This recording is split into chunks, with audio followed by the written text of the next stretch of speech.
Hey guys, it's Charlene. Today I'm sharing the brand new card kit for December from Hero Arts. There is this beautiful 6x8 clear stamp set. We're going to make a really cute card with this kit.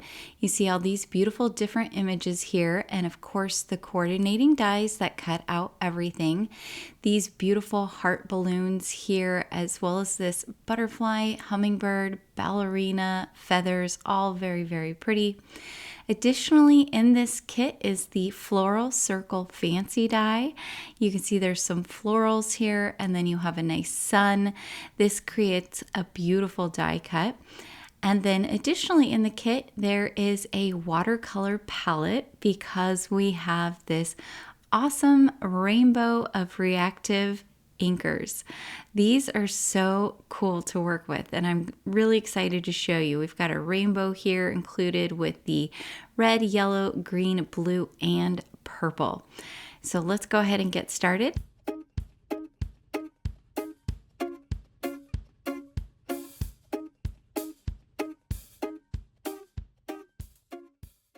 Re-inkers have a lot of use for crafting. So you can use these to re-ink your ink pad, or you can use them in a watercolor palette to get some really fun watercoloring going. So I'm going to put a couple of drops of each of these into the wells of my watercolor palette. I am shaking up the re-inkers really well before I do that. I'm spritzing a piece of Luxe white watercolor paper here. I'm getting it pretty wet, and then I'm going to come in first here with the red re-inker, and I'm just going to swipe it across the cardstock. I'm not doing anything fancy here, just swiping across with each of the colors, and I'm letting them blend just a little bit into the one that I did before. So we've got a nice rainbow going here, and I'm going to set this aside and let it dry completely. While that's drying, I'm going to stamp out here the girl with the balloons. I want to make sure she die cuts correctly. So I have this stamp there on my cardstock, and I'm using the die to ensure that it is in the right position. Now I can go ahead and pick up my stamp. I'm going to stamp this out with some Intens-ified Black Ink. That is a great ink. It works both with watercoloring as well as with using alcohol based markers.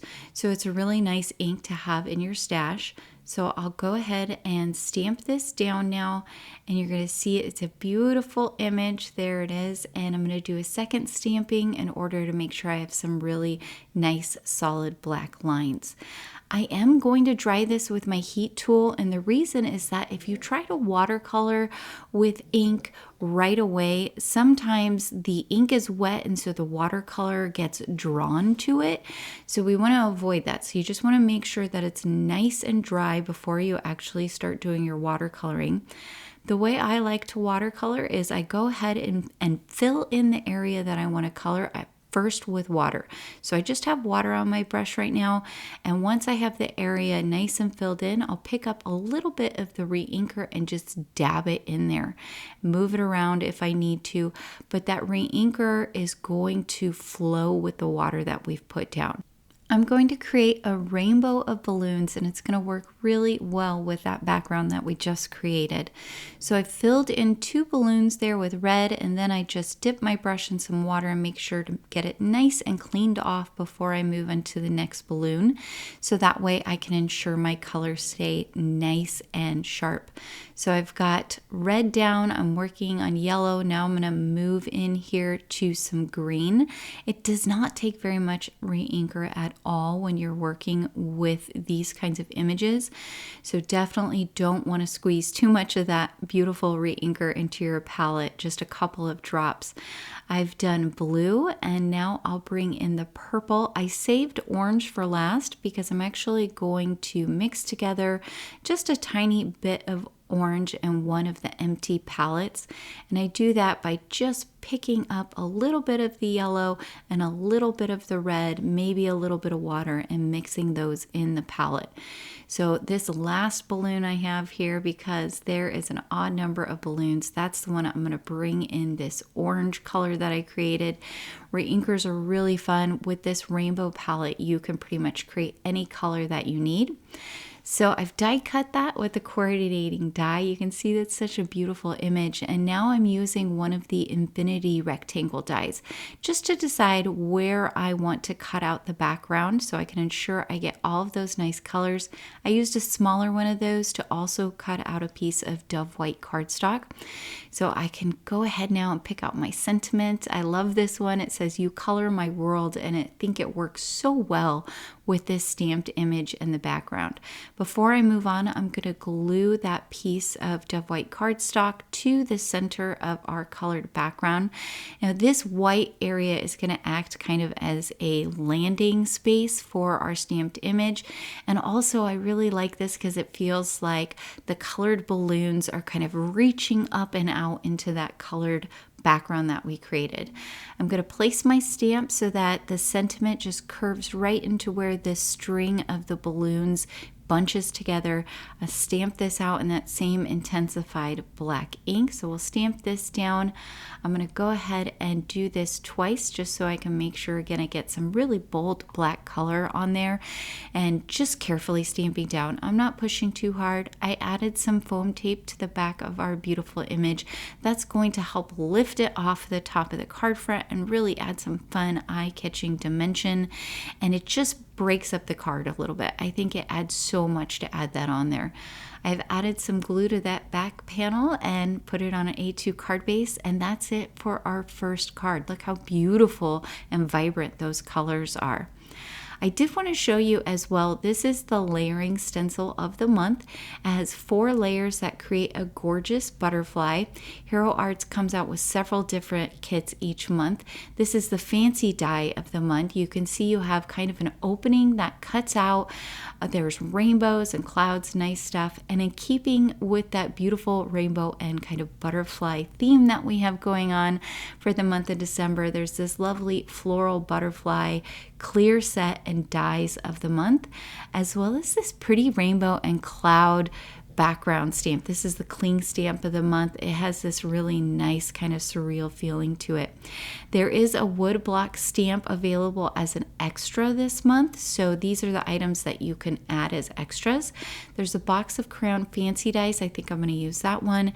And then the varying butterfly wings fancy dies. These are so cool. There's a floral and this beautiful like rainbow one, and then your standard more traditional wing.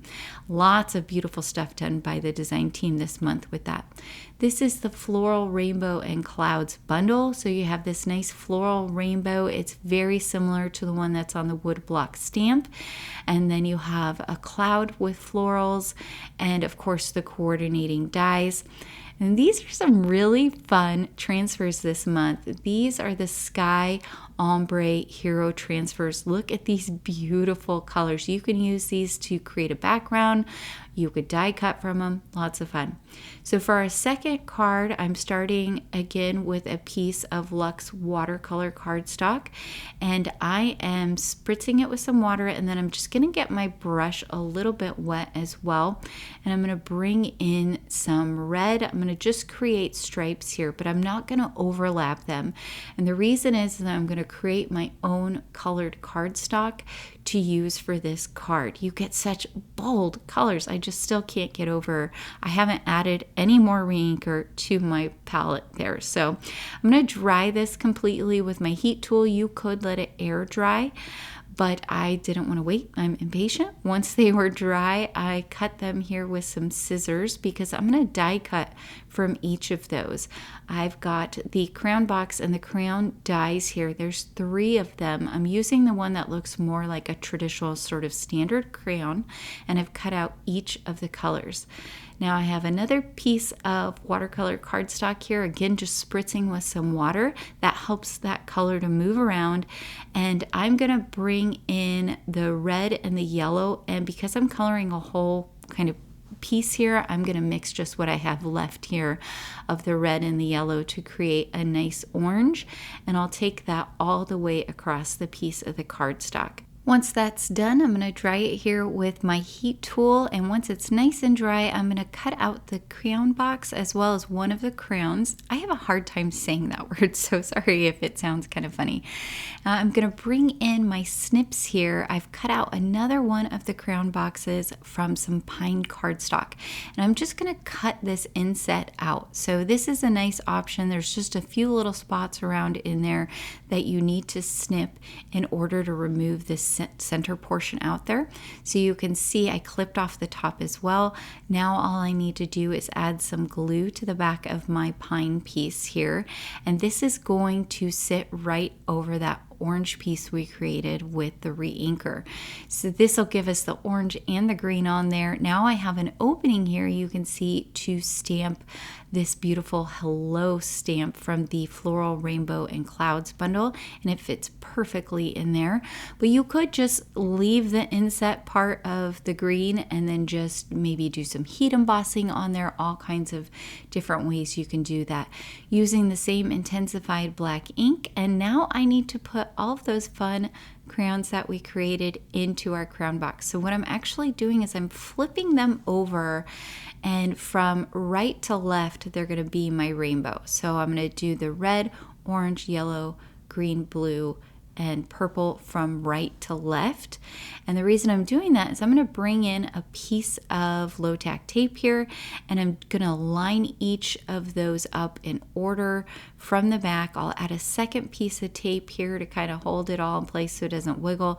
And now you can see I have them all nice and perfectly lined up, which makes it super, super easy to figure out where I want to place them inside the crayon box. It's really more of a vintage crayon pouch. I've seen these before, and I think it's very pretty. So I went ahead and glued the crayons on there so that they'll stay in place, and then I used a piece of twine and just tied it around and added a bow to the front. Trimmed off the tails of the bow, and now I'm adding some glue under the dot of the bow, and I'm just going to put my magnet on top of that. You could put an acrylic block, something to help it dry, and that's going to help keep that bow in place in the center there.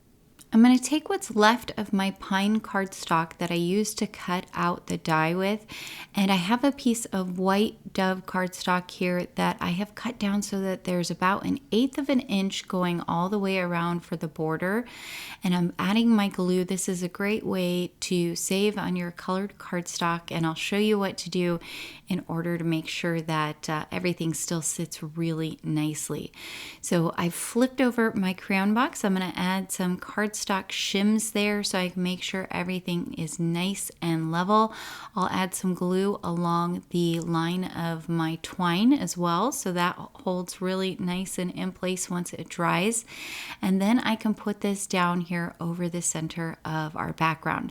I kept this pretty simple. I didn't do anything extra on here. I did put down an acrylic block, but see on the back there of our pine piece, I just added a few cardstock shims in there in order to make sure everything was nice and level. And that's my extra random little scrap cardstock that I keep around. It's really helpful for doing that, and it doesn't take very much time, and it saves me on my good cardstock. So here is our finished second card, and I'll bring back in that first card that we made. That was with the card kit of the month. 2 really super beautiful, colorful cards. I hope you all picked up some tips and tricks today. Please be sure to like and subscribe, as well as hit that notification bell so that I can continue to bring you more crafty content in the future. Until next time, happy crafting.